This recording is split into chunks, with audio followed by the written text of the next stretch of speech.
layar budaya Temanggung. Saya merasa terhormat bisa melontarkan satu puisi di Temanggung. Puisi ini berjudul Kekasih. Kita romen banget kekasih.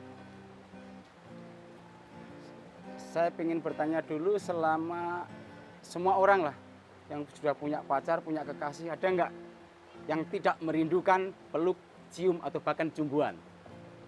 Kecuali saya dalam puisi ini. Kekasih, jangan coba memeluk, mencium, atau bahkan mencumbu. Sebab bukan itu yang kurindu. Bener Tara? And then, bahkan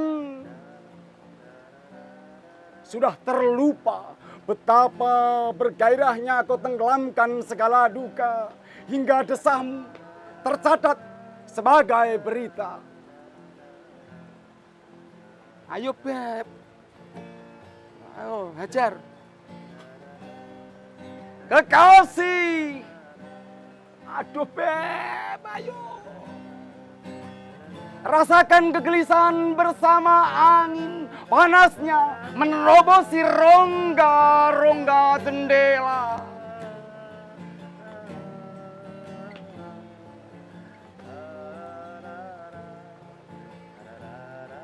Kabarkan kegersangan tiap ruang. Ayo Mas, hajar yo.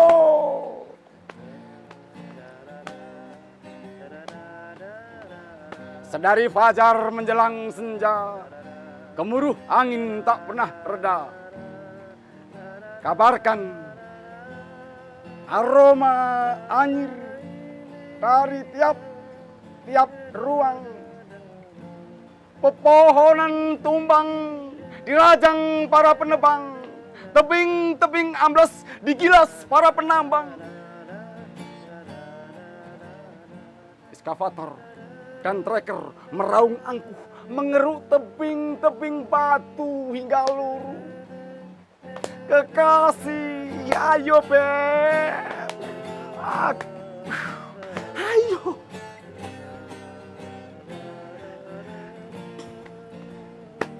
Ayo terus Beb.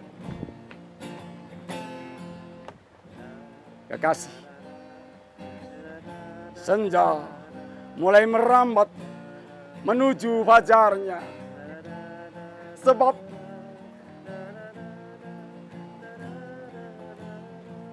aku tenggelam dalam dekapmu. Kekasih, senja mulai merambat menuju fajarnya.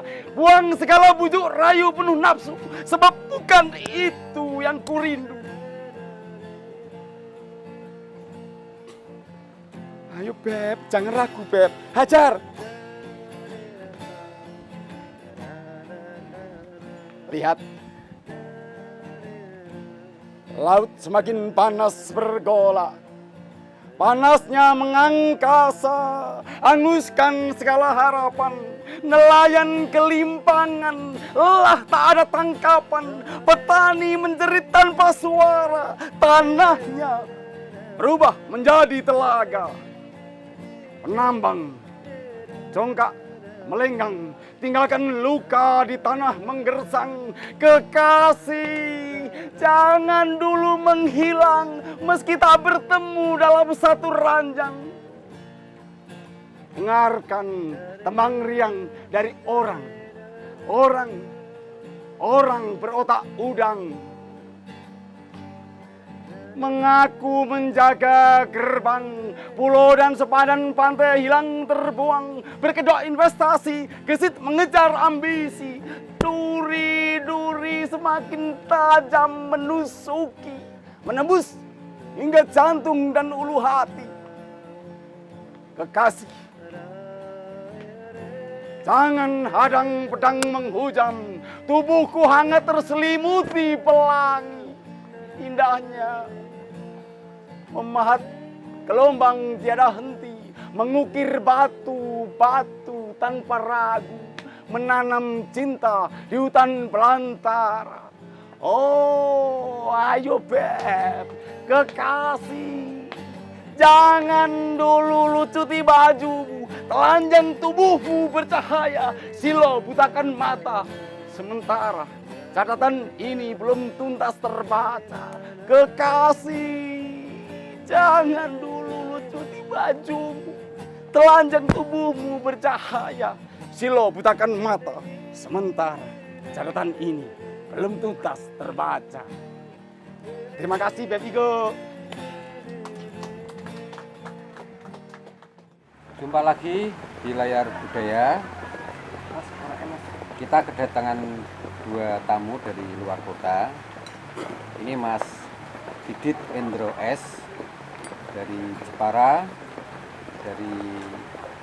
Dia punya yayasan Gaperto namanya. Tiap tahun bikin lomba puisi ya Mas ya. Lomba baca puisi kreatif. Lomba baca puisi kreatif Tingkat nasional. Ini spesial datang ke layar budaya jauh-jauh dari Jepara. Ini sahabat saya sudah lama sekali, sampai sekarang terus kontak ingin berbagi pandangan, wawasan kepada kita. Yang sebelah sana Mas Joshua Igo, berasal dari Grabak, Magelang. Beliau juga sudah lama berkecimpung di dunia sastra, dunia puisi, musik bahkan. Nah, ini juga akan memberi wawasan kepada kita tentang ideologi sastra. Ini menarik Mas menurut saya ya, karena kalau saya flashback dari awal saya kenal dengan dunia sastra, dunia puisi, itu cukup lama. Kelas 1 SD saya sudah mengerti kalimat puitis, I love you. Saya nggak ngerti artinya Mas, tapi senang saya dengan kalimat itu. Saya tuliskan di kertas itu ya.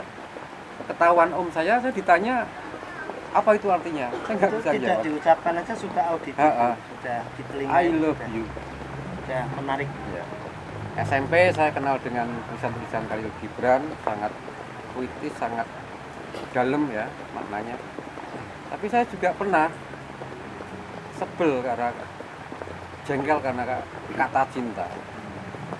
Ingin I love you itu cintanya saya hapus, hanya menjadi I you.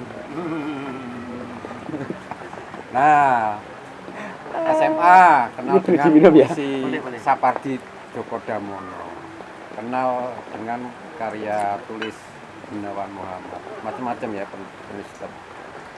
Kuliah tahun 90 saya kenal dengan pemikiran sastra. Kalau waktu itu tren ya, pemikiran Ariel Herianto, nama sastra kontekstual. Itu 84. Saya pernah baca bukunya Romo Mangun, judulnya Sastra dan Religiusitas Otentik. Kalau Remi Silado bilang karya sastra itu profetik, penuh dengan pesan kenabian. Pesan kenabian. Di Amerika Latin ada istilah sastra pembebasan. Nah, bagi saya itu ideologi Mas, karena ada sesuatu yang ingin disampaikan melalui sastra. Nah, menurut jenengan gimana? Ya, menurut saya ketika puisi itu sudah menjadi alat dan dia kemudian bersemayam di dalam jiwanya, alam bawah sadarnya bekerja. Oke, masalah teori tentang puisi sudah dibahas ya, tapi ketika puisi itu sudah menjadi bagian dari hidupnya, maka dia akan menjadi ideologi. Maka Mbah Roso tadi mengatakan penyair itu menempuh jalan sunyi, tidak ada profit sekalipun, tapi dilakoni. Sejak saya menekuni puisi ketika kuliah sampai sekarang, saya belum pernah mendapatkan profit yang membuat saya amazing karena puisi itu. Tapi tetap terus dilakukan. Terus saya lakukan karena saya melihat puisi itu sebagai kebutuhan bagi saya untuk mengisi hati saya. Fungsi utama puisi itu kan untuk melembutkan jiwa kita. Ya, karena dengan kita berpuisi, kita mengolah rasa, menggali, ya kan? Melihat peristiwa, membaca, kemudian kita menggali, kemudian kita menganalisis, itu tidak lepas dari riset ya. Sehingga ketika kita mengolah itu, kita menemukan satu kebijakan tertentu yang kita tuangkan dalam bentuk puisi. Nah, elemen dalam puisi itu diantaranya majas-majas, tak gaya bahasa. Kebijakan di dalam puisi atau karya sastra itu lah yang masuk dalam ideologi tadi. Iya. Apakah ada apa ya acuan-acuan ideologi sastra? Kalau itu yang disebut mazhab, sepertinya itu hanya masalah alirannya, aliran mazhab. Seperti seni rupa itu realis, surrealis. Tapi kalau ideologi itu masing-masing itu memiliki otonomi, ya. Jadi ideologi puisi saya dengan ideologi puisinya Mas Didit dan Mas Andius bisa saja berbeda, karena akan dilatar belakangi oleh peristiwa sebelumnya, pengalaman batin, pergulatan emosi dan sebagainya, sehingga jenis ideologi saya dengan jenis ideologinya Mas Dinta pasti berbeda. Apalagi passionnya berbeda, seperti passionnya Mas Didit lebih banyak berputar pada hal-hal terkait dengan ekologi. Mas Andi lebih banyak kepada agroforestry. Itu akan mempengaruhi bagaimana saya menciptakan puisi. Ya, tadi disebut ya di diskusi sebelumnya tentang isi puisi tentang ekologi. Cocok nggak dengan suasana aslinya? Nah, ideologi di sini pentingnya untuk apa? Ya, kalau ideologi gini, jadi ideologi itu kalau menurut Plato itu kan ideologi itu kan dalam tataran gagasan ya. Ya. Tetapi jangan lupa bahwa antara gagasan dan realita itu kan berbeda. Bisa sama, bisa berbeda. Aku pinginnya tanah sekitar ini, sini ini mestinya seperti ini. Tapi kan tidak. Nah, dengan puisi yang saya ciptakan itu, yang kemudian saya broadcast atau saya bagikan kepada orang, orang akan mengerti apa yang menjadi kegelisahan saya. Nah, kegelisahan yang kolektif semacam itulah yang kemudian akan membentuk perilaku masyarakat. Seperti saya dan Mas Dinta itu di ranah sastra Indonesia itu tergabung dalam puisi menolak korupsi. Mungkin apa yang kami lakukan belum signifikan, tapi kami selalu melakukan, menciptakan puisi, melakukan roadshow, bahkan mengadakan kongres nasional menolak puisi itu, menolak korupsi itu, dengan harapan kegelisahan tentang peristiwa-peristiwa korupsi yang ada di Indonesia itu dapat diberantas melalui puisi. Karena tidak mungkin hanya satu tangan saja yang memberantas. Di situ ideologinya adalah menolak korupsi. Berarti kan ini ya, apapun mazhab ideologinya, ketika kita korelasikan dengan rumusnya Remi Siladu, bahwa ini karya sastra termasuk puisi membawa pesan profetik, artinya di situ moral yang dikedepankan. Iya. Nah, berat nggak bagi para penulis puisi melakukan itu? Sebetulnya enggak juga ya, enggak berat, karena bagi penyair yang memang sudah terpanggil, bukan terpesan ya. Kalau terpesan itu kesannya ada rajin ya. Terpanggil. Kadang-kadang saya bikin puisi anti korupsi atau puisi tentang lingkungan, puisi tentang religiositas, itu bukan karena pesanan, tapi karena panggilan saya. Oh, saya melihat sesuatu itu kurang sesuai dengan ide saya atau ideologi saya, sehingga saya menciptakan puisi, tentu saja dengan prinsip-prinsip penulisan puisi.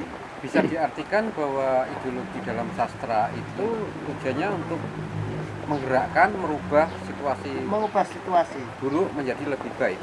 Itu begitu ya. Karena ya puisi atau sastra itu kan selalu ada kaitan erat dengan filsafat. Ya. Filsafat itu tujuannya untuk menciptakan kehidupan manusia yang lebih baik. Sejauh ini bisa diterima Mas puisi-puisi yang menyuarakan sesuatu? Tentu saja iya ya Mas ya, karena untuk gerakan moral yang melalui puisi tadi ya.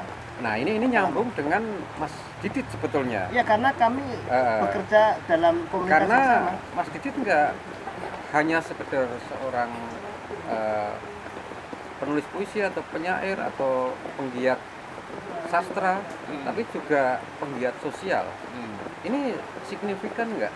Penting nggak sastra digunakan untuk menggerakkan? Ya.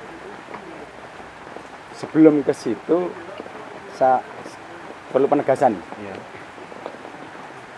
Nggak boleh puisi, sehari nggak boleh puisi apa gunanya. Ya. Kemudian di sesi ini adalah sesi ideologi sastra. Ya. Yang perlu saya tekankan, tidak ada satu kata pun yang terbebas dari maknanya. Ini penting. Ya. Tidak ada satu kata pun yang terbebas dari maknanya. Kan gitu. Jadi semua yang kita lontarkan, ya berarti maknanya apa? Kita sadar. Kemudian puisi, latar belakang menulis puisi, mencipta puisi. Kalau menulis puisi yang gampang, PUISI gitu. Kalau mengarang puisi berarti tidak sesuai dengan, tapi saya lebih pada mencipta puisi. Itu berdasar pada puisi adalah ungkapan kejujuran berlandaskan pada latar belakang kebudayaan masing-masing, serta sebuah pengakuan bahwa, jujur ya, pengakuan bahwa hutang kebenaran yang belum kita bayarkan adalah salah satu bentuk kejahatan manusia. Ini penting.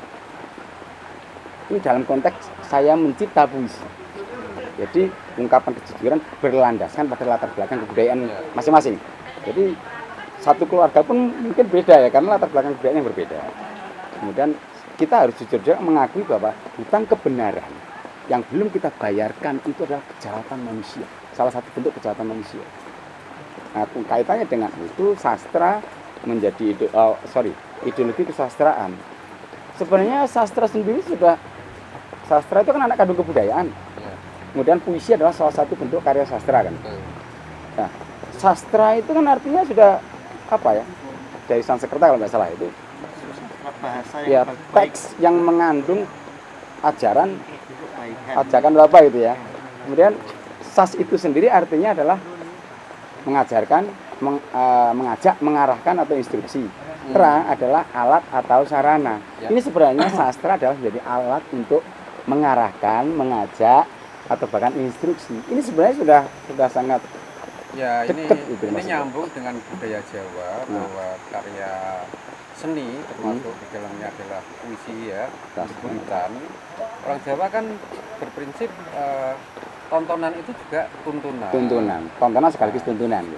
Artinya memang ada misi yang diemban di situ. Nah, saya mengenal Mas Didit tidak hanya dalam ranah kegiatan sastra, namun kedekatan semakin erat karena juga kegiatan non sastra, kegiatan sosial yang tujuannya untuk perbaikan menuju ke kebaikan tatanan masyarakat dilakukan. Ini yang membuat nilai plus bagi persahabatan kami. Nah, karakter Mas Didi terbangun dari dua sisi tadi. Ini diakui atau enggak saling mempengaruhi ya, Mas? Saling mempengaruhi, pasti. Ya, sangat mempengaruhi. Ya, maka dalam proses penciptaan puisi pun tadi saya tetap mengacu pada kejujuran. Otentisitas. Ya, karena oke lah, puisi itu memang asumsi, tetapi justru puisi yang kita cipta dengan kejujuran itu mendekati dengan kebenaran. Nah, itu kata Plato juga seperti itu. Nah, jadi saya tidak pada menulis puisi atau mengarang puisi, tapi saya lebih pada penciptaan puisi. Seperti yang saya bacakan, kekasih. Tidak ada orang yang pacaran, punya kekasih, tidak merindukan peluk, cium atau bahkan cumbuan. Tapi saya justru menolak itu. Bukan itu yang kurindu. Saya ngebayangin bagaimana ketika saya berada di jembatan di atas laut begitu, sadis itu bayangin ketika ada pacar saya di sini pun paling yang dibahas tentang peluk, cium atau cumbuan atau kangen dan lain sebagainya. Tapi saya sedang ingin ngomong tentang kondisi lingkungan ini loh. Sudah seperti ini kondisinya. Iya. Saya tuangkan dalam puisi. Ini adalah kondisi yang sesungguhnya apa yang saya rasakan. Ya itu kan hanya masalah media. Ya, Medianya melalui puisi. melalui pengekspresian cinta. Tetapi tema lingkungan lebih. Lebih Saya menonjol juga di sini. pernah beberapa kali menulis puisi yang mungkin itu temanya lebih pada politik ya. Ya. Tetapi saya justru mengemasnya dengan kerinduan saya terhadap kekasih saya di suatu kota yang dimana kota itu pelan-pelan membunuh kekasih saya karena kondisi politiknya yang tidak ideal atau mengkhawatirkan. Ya. Anu, Ini semacam Mas Andi, apa, sebelum- metafora. Ya tetap menggunakan metafora. Sebelum itu Mas, Itu sebelum jauh ke depan, saya ingin menegasin saya lebih menegasin bahwa sastra ini sangat penting menurut saya. Saya ke kesastraannya. Karena coba kenapa harus sastra? Kemudian ada yang mengatakan bahwa bukankah membaca karya sastra itu membaca dunia fiksional? Kemudian bisa nggak sastra itu untuk dijadikan membangun cita-cita dan keinginan bersama itu dengan sastra? Saya kan sudah terbukti itu. Bagaimana kita ingat bagaimana muncul kata tanah air dalam kurung Indonesia? Sastra. tanah air itu sendiri sudah Ya. merupakan metafor. Betul. Kemudian di negeri ini banyak suku, bangsa ya, agama dan lain-lain mendiami pulau-pulau banyak sekali dan mereka disatukan oleh kesadaran penggunaan bahasa sebagai alat komunikasi. Tadi sastra adalah teks. Artinya Makanya ada- betapa manfaatnya sastra bagi kehidupan bangsa di negeri ini. Nah di negeri yang lain saya tidak tahu, Ya. tapi yang jelas di negeri ini sangat Terkait luar pulau-pulau biasa. tadi Mas, ada yang harus kita koreksi, yaitu tentang definisi selat. Selat adalah laut yang memisahkan pulau. Harusnya kita ubah menjadi laut yang menyatukan pulau-pulau. Kalau dalam tataran ideologi harus seperti itu, karena kenyataannya kita itu disatukan. Yaitu Ketika dipisahkan, pilihan terminologi untuk kebutuhan Oh ya. iya. nasionalisme. Nah, Iya, betul. nasionalisme Ya, seperti itu itu. termasuk ideologi Iya, ya dalam betul. sastra ya, Iya. dalam bahasa ya. Ya sama saja kalau oke saudara-saudara, untuk mengenal lebih jauh tentang Mas Andi, kita ikuti beberapa fakta berikut ini. Saya tidak menggunakan kata itu. Oke lah saudara-saudara, untuk mengenal lebih dekat tentang Mas Andi. Beda nggak? Sangat beda. Ya, diksinya beda. Diksi Nah, beda. puisi di situ. Jadi Puisi itu kekuatan puisi di seni situ. berbahasa. Kalau saya seringkali menggunakan sastra, membaca sastra untuk pengendapan. Kadang pikiran kita ini kan meledak-ledak liar, Ya. emosi kita gampang tersulut ketika gelisah. Dengan sastra kita punya kesempatan untuk Kelembutan. Ya, menep iya. lah ya. mengendapkan apa yang menjadi kemarahan kita, kegelisahan kita.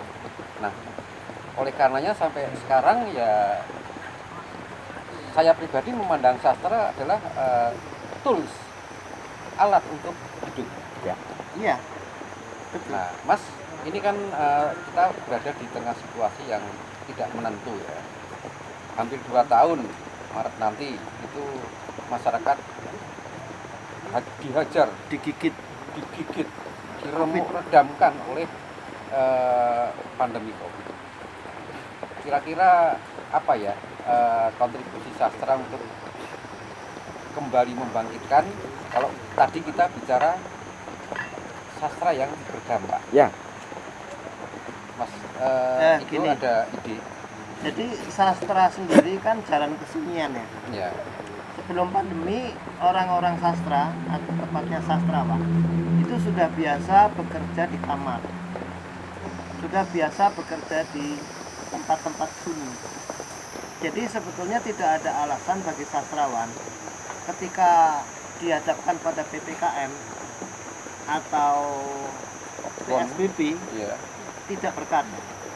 Buktinya selama pandemi ini saya amati ada puluhan antologi terkumpul yang baik yang swadaya maupun yang dibiayai oleh founder-founder itu terbit, dan itu tidak mengurangi kualitas dari puisinya itu, cuman memang ada kecenderungan puisi yang diterbitkan kebanyakan lebih banyak kepada corona ya.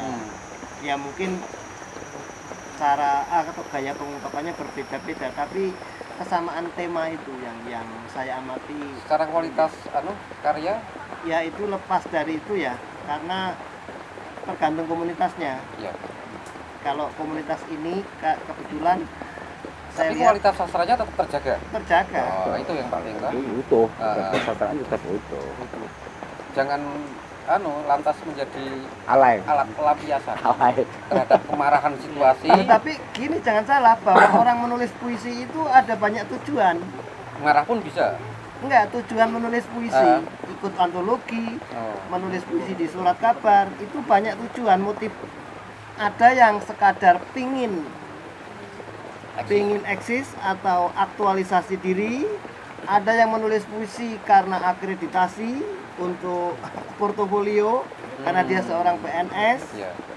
ada yang menulis puisi karena memang ingin mendapatkan uang honor, karena memang ada pihak yang memberi uang karena dia menulis puisi, Ya. tapi ada yang menulis puisi karena panggilan jiwa. Ya, semuanya baik saja kan, tapi Ya baik-baik saja, tetapi penting berkesenian, bersastra, betul. berkarya. Ada yang menulis Motivasi puisi macam-macam. karena setor muka, iki lho aku isi ono. Gitu. Ya, Ya, Diminum. apapun tendensinya puisi Iya. tetap puisi ya. Iya. Iya. Karena yang penting secara profesional tetap terjaga kualitas meskipun untuk kepentingan apapun Ya, ya. apapun. Tapi yang penting tetap terjaga kualitas, kecuali jika untuk kepentingan seperti itu penting asal misalkan formalitas lah. Ini yang kadang-kadang jenaifkan lah ya. Tuh. Kemudian Kembali ke ideologi sastra. ya, Di Indonesia atau di Jawa, ideologi seperti apa yang selama ini seperti menjadi acuan? Saya kira gini, sastra Indonesia itu unik. Sebelum kolonial, sastra Indonesia itu sebetulnya sudah memiliki jati dirinya. Ada sastra Minang, sastra Jawa, sastra Melayu, sastra Aceh dan sebagainya. Ya. bahkan ada sastra Tegalan. Ya. Kemudian begitu kolonial, ya secara positif oke lah kita akui Khairil itu penyair pembaharu ya. Tetapi dia itu termasuk orang yang mengikuti zaman kolonial. Karena seperti disampaikan oleh gerakan sastra kontekstual, mereka itu menolak puisi-puisi yang universal. Jadi menginginkan Maksudnya posisi universal tuh? puisi yang kebarat-baratan. Jadi tidak lokal, genuine apa jadinya? Genius. Ya, betul. Sehingga gaya puisinya ya gaya barat. Khairil itu gaya barat sebetulnya. Padahal sebelumnya ada Muhammad Yamin, ya kan? Mara Rusli dan sebagainya, itu lokal sekali. Nah, Khairil berikutnya kemudian yang dianggap sebagai puisi modern itu adalah puisi barat sebetulnya. Lokal itu dalam arti bentuk penulisannya Jadi atau muatan? Gaya. sastra kontekstual itu harus sesuai dengan waktu, peradaban, dan tempat. Jangan sampai sama dengan misalnya puisi Prancis, puisi Timur, puisi Cina dan sebagainya. Itu yang dilakukan oleh Ariel dan kawan-kawan. Ciri khas puisi Indonesia Apa? cirinya Indonesia Lebih indah menurut saya. lebih indah. Ya, Lebih indah. Dan berani. Itu dukungan bahasa atau tematiknya? kalau bicara lini masa tentang Indonesianya ya. Kalau diukur dari ketika Indonesia merdeka ya memang puisi Indonesia. Enggak, itu indah itu karena bahasanya Bahasanya atau karena pilihan temanya? Anu, lebih lokal. Apa ya? Lebih lokal. puisi Indonesia itu penataan diksinya itu lebih otonom. apa ya, lebih bagus daripada puisi-puisi Melayu. Puisi Nusantara lah ya. Puisi Nusantara yang dari berbagai bahasa Iya, daerah ya. betul. Jadi Indonesia dan di Asia Tenggara mengakui kan bahwa puisi Indonesia itu Oh, kalau Lebih kita bagus. bayangkan nek njenengan maca koran sing terbitan Singapura atau Malaysia dibandingkan dengan puisi kita. jauh. Makanya kalau penyair ngirim puisi ke Malaysia kebanyakan dimuat saele-ele wis. Ya. Ya kira-kira gambarannya seperti itu. Saya Benar. punya perhatian tersendiri terhadap sastra yang menggerakkan. Saya punya minat khusus terhadap sastra yang mampu Menggerakkan. Ya. ya kan. Nah, sama seperti acara kita ini layar budaya, ingin menjadi apa ya, ruang kreasi yang berdampak. Dampak terhadap apa? Tumbuhnya ilmu pengetahuan, pemikiran dan gagasan kemajuan kebudayaan. Ini bisa terjadi justru karena pandemi. Iya, Ya. bisa Ketika jadi seperti itu. stagnan, vakum, nggak ada kegiatan apa-apa, akhirnya ini menjadi terwujud. Saya kira demikian karena Temanggung ini kan sebetulnya punya beberapa teman sastrawan yang sudah memiliki reputasi nasional. Ya. Jangan sampai kemudian orang itu hanya satu atau dua orang yang dikenal. Ini Ya. sudah saatnya Saya Temanggung. tergelitik ini itu. Ya, Saya tergelitik dengan sastra yang menggerakkan dan Mak- pandemi ya kaitannya ini, dengan acara pandemi. ini menggerakkan ini. Sebenarnya saya tergelitik dengan apa ya? Oke lah.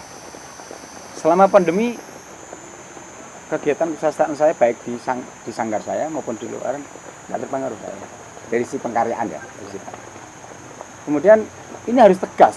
Kita sebagai sastrawan, sebagai penulis puisi, pencipta puisi, kita harus tegas, jujur juga, jangan tebeng aling-aling ya. Artinya bahwa pandemi itu isu, bukan babah. Pandemi itu isu. Ini harus kita tegaskan untuk menggerakkan bahwa oh ternyata kita harus berpola hidup sehat. Itu saja sebenarnya. Hanya butuh itu aja. Iya, perkara pakai itu benar vaksin dan sebagainya itu kebijakan dan Hanya harus kita syarat. hormati kan begitu. Hanya syarat Harus aja. kita hormati, tetapi secara pribadi individu masing-masing kita harus secara punya apa ya? Punya komitmen bersama untuk tetap menjaga pola hidup sehat. Kan Iya. sebenarnya di situ. Kemudian bagaimana dengan sastra? Nah, sastra bertanggung jawab melalui karya-karyanya untuk menuangkan itu. Nah, kanal Yang ini saya maksud seperti ini. Ini Ini yang- jawabannya ini yang penting. bagaimana di tengah situasi yang Iya. sulit ini Ya. sastra punya nah, peran. harapan punya besar kanal ini nanti akan menjadi penggerak. Perlu saya jelaskan dulu ya ke teman-teman bahwa isu yang dimaksud itu bukan isu tidak benar atau hoax. Iya. Maksudnya menjadi isu sentral pembahasan semua warga dunia. Iya. Nah ini kan artinya pandemi tidak main-main. Pandemi adalah isu sentral yang menjadi perhatian semua orang, maka harus disikapi. Nah, cara menyikapi dengan sastra bagaimana? Nah, Mas Didit punya tawaran ya bicara sastra untuk menguatkan masyarakat. Iya, sesuai kapasitas masing-masing. Betul. Untuk apa ya, memberi pandangan hidup sehat dan lain-lain. Seperti yang saya lakukan di Jepara selama pandemi ini harus ada pergerakan sastra. Saya menerbitkan buku puisi kebangsaan yang ditulis oleh TNI, Polri, birokrasi dan politisi dan sudah terbit. Ini karena apa? Salah satu bentuk saya menggerakkan masyarakat diwakili oleh beliau-beliau lewat sastra. Saya khawatir akan semakin chaos, generasi milenial ini kehilangan nilai-nilai kebangsaan karena dibekam gitu kan. Dibekam. Maka saya gerakkan melalui puisi kebangsaan yang ditulis oleh birokrasi, TNI, Polri dan politisi. Saya yakin dan ini dampaknya tidak spontan, tidak instan, tetapi secara perlahan ini akan mampu merubah pola pikir paradigma masyarakat. Saya yakin itu. Ideologi apa namanya bangsa ini, ideologi nasionalismenya disalurkan melalui Sastra. bentuk sastra. Ya, kalau tadi Mas Yus tentang ideologi sastra di Jawa khususnya atau di Indonesia secara umum, ya saya pikir kita tengok dulu kearifan lokal kita. Temanggung misalkan, orang Temanggung tidak perlu bicara puisi tentang Jepara, tentang Kudus, tentang mana. Coba nah itu diangkat melalui sastra misalkan. Saya sendiri yang orang Jepara, saya punya puisi ada 4 tentang Sindoro Sunding Iya. misalkan. Jadi ini potensi kearifan lokal, mari kita bangkitkan bersama. Syukur-syukur melalui layar budaya ini kan kearifan lokal ini penting, Mas. Jadi kearifan, kalau kita berideologi apapun tanpa menengok kearifan lokal masing-masing, menurut saya aduh maaf bullshit semuanya kan gitu. Puisi Ya. itu jati diri kok, Mas. Jadi ya. Jadi apa yang ditulis itu pasti tidak jauh dari apa yang dialami. Iya, untuk menarik itu Mas Yus, Mas Beb Iko, menarik kearifan lokal. Hari ini saya sedang persiapan menerbitkan puisi pesisir yang saya angkat dari kawan-kawan seluruh kota se-Jawa Madura di wilayah pesisir. Sudah ada 40 kota. Lainnya nanti akan muncul mengangkat kearifan lokal masing-masing di kota pesisir tersebut. Salah satunya seperti ini. Mungkin bisa saya sampaikan ya bahwa munculnya gerakan kebudayaan menggunakan layar budaya ini memang didasari oleh kesadaran bahwa kearifan lokal kita sangat kuat. Luar biasa itu. Di Temanggung ini kebudayaan tumbuh di setiap jengkal tanah. Makanya saya punya keyakinan karena ketika datang ke sana sini sering mendengar piwulang-piwulang. Bagi saya itu ilmu pengetahuan ya. Iya, iya. Mendengar gagasan-gagasan atau pemikiran orang-orang desa tentang pemajuan kebudayaan. Nah, ini perlu diberi saluran agar ilmu pengetahuan, pemikiran dan gagasan kebudayaan itu diketahui oleh banyak orang. Siapa nanti yang akan bicara? Bisa banyak orang di desa, bisa banyak orang di kota. Semua punya arah yang sama. Bagaimana kita mengangkat kearifan lokal ini menjadi sumber ilmu, sumber pemikiran dan gagasan. Nah, saya juga yakin itu, Mas. Itu tidak akan habis. Karena apa? Kebudayaan lokal atau kearifan lokal dan sebagainya itu sifatnya dinamis. Tidak akan ada habisnya. Saya di Jepara saja puisi, buku puisi, membaca Jepara sudah jilid 7. Setiap tahun kami terbitkan sudah jilid 7. Ini tahun ini sudah tahun ke-7. Besok lagi jilid ke-8 dan seterusnya. Dan itu tidak habis. Potensi-potensi lokal Jepara itu tidak akan habis. Apalagi Temanggung. Ya. Karena secara geografis kearifan lokal di pesisir itu kearifan lokal di pegunungan, di wilayah gunung itu lebih luas, lebih banyak potensinya daripada kearifan lokal di wilayah pesisir. Saya yakin itu. Dan itu tidak akan pernah habis karena sifatnya dinamis. Nah, bagaimana kita menangkap dinamika tersebut melalui sastra? Ini penting, Beb. Ya, memang Gitu. masyarakat kita ini kan masyarakat kebudayaan, Ya. masyarakat sastra. Maka tadi pagi sebelum kita ke forum ini, saya sampaikan ke Mas Igo bahwa sastra akan mendapat perhatian khusus di layar budaya. Saya tawarkan menjadi sebuah publik atau playlist. Semacam iya. Beliau Semacam menyarankan segmen ya. segmen, ya. Kasih aja Konten nama khusus. layar sastra. Saya Berarti konten khusus ini. konten khusus untuk memberi ruang Iya. khusus kepada Ya nanti bisa lah ada layar sastra, layar esai, Ya. layar teater, tapi induknya adalah layar budaya. Ya, layar naungannya di sini pengertiannya screen ya. Ya, screen. Bukan layar Karena untuk ini nelayan ya. Jawaban perkembangan zaman bahwa media sosial sebuah keniscayaan yang harus kita Ya. masuki. Jadi ruang-ruang diskusi yang disediakan di layar budaya ini semakin diperbanyak melalui beberapa segmen acara itu. Nah, itu akan menggerakkan masyarakat. Orang-orang yang selama ini mungkin bersembunyi Ya. atau tidak muncul, kita tarik di sini untuk memberikan statement atau memberikan motivasi kepada generasi muda, karena tidak mungkin budaya itu hanya dimiliki oleh generasi kita sendiri.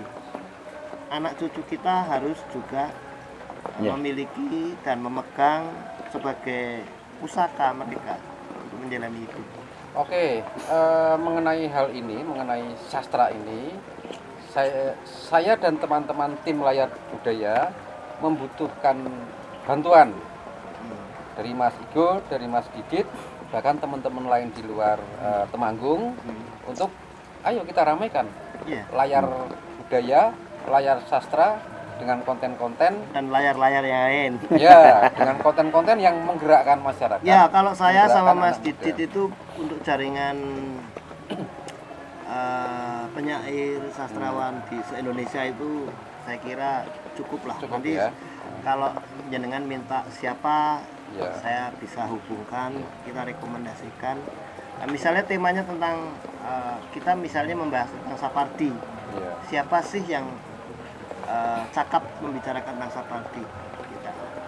Atau siapa yang akan menjadi narasumber tentang musikalisasi puisi? Saya rekomendasikan saya sendiri. Oke.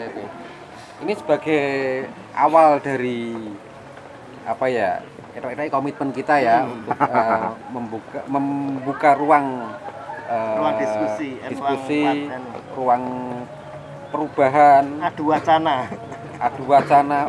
ruang belajar ya harus kita mulai sekarang. Saya terima kasih ya Mas Dit, Ya. jauh-jauh dari Medan. Ciparai.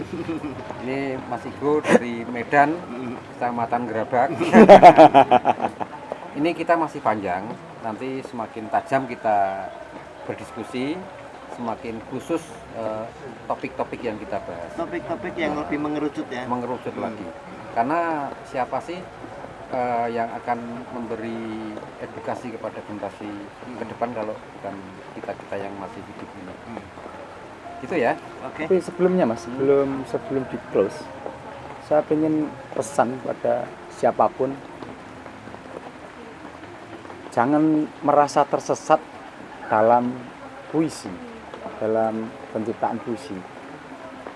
Kemudian jangan merasa asing terhadap karya sendiri, harus banggalah apapun bentuknya. Ini karena ini adalah temanya puisi, saya ngomong ke puisi. Karena saya yakin bahwa suatu saat karya itu akan menemu nasibnya sendiri. Iya. Saya yakin, dan saya yakin-yakinnya. Jadi jangan merasa tersesat dalam puisi. Siapa bilang penyair nggak payu-payu? Kadang-kadang puisi nasibnya lebih bagus daripada penyairnya. Itu loh, benar. Entah Tapi kapan puisi ya. itu, Iya. Emily Dickinson sih. ya, yang jujur puisinya sebenarnya bukan penyairnya. Emily itu puisinya cuma ditaruh di laci. Kemudian setelah dia meninggal, puisi-puisinya dibicarakan, Iya. dimusikalisasikan, kemudian dijadikan rujukan. Dan jangan merasa apa-apa terhadap sastra itu dianggap bagaimana, jangan. Mohon maaf, kalimat-kalimat dalam Quran bahasanya sastra, Mas. Iya. Sastra. Mudah dipahami, mudah dimengerti, Dan ya kan? apa ya, soft gitu loh. Ingat nggak waktu- Tidak intimidatif kan. Waktu kita mengikuti PPN, Ya. Sumpah Pemuda itu apa? Inti PPN isinya apa itu? sastra. Pertemuan penyair Nusantara. Itu salah satu Asia materi Tenggara yang waktu itu. mendiskusikan itu. Iya, Itu kata per kata dibahas sama Mama Novi. Dibahas. Itu sastra ya. iya, Itu sastra. Sumpah Pemuda itu isinya sastrawi Iya, sekali. kemerdekaan Indonesia. Masih ada yang ingat, ada gambar tangan di borgol, lepas tulisannya Mari Bung. Bung, ayo Bung. Oh, itu Mari, yang Bung. gambarnya Apandi kalau Oh. Nah, yang melukis kan apa? Apandi. Bung Ayu Bung. Itu dengan sastranya Khairil Anwar ya? Atau siapa? Khairil Anwar lagi liwat di rumah. Bukan, Tiga Khairil Ribu. Anwar itu lagi di lokalisasi kan? Iya. Di sana ada tawaran Bung Mari Bung kan begitu. Oh. Bung Ayu Bung. Lah kemudian lukisan itu sudah jadi karena waktu itu instruksi presiden untuk Menyemangati. mendeklarasikan Indonesia Merdeka itu butuh satu poster besar yang dibikin oleh pelukis, kalimatnya oleh sastrawan. Maka Bung, ayo, Bung. ketika dicari nggak ketemu, ternyata ketemunya di lokalisasi pas ditawari itu. Udah tulis saja ayo Bung. Bung Ayu Bung. Itu ikonik kan? Kalau sekarang Sastra itu sebegitunya. Gitu. Bang, ayo Bang. Tampil dong.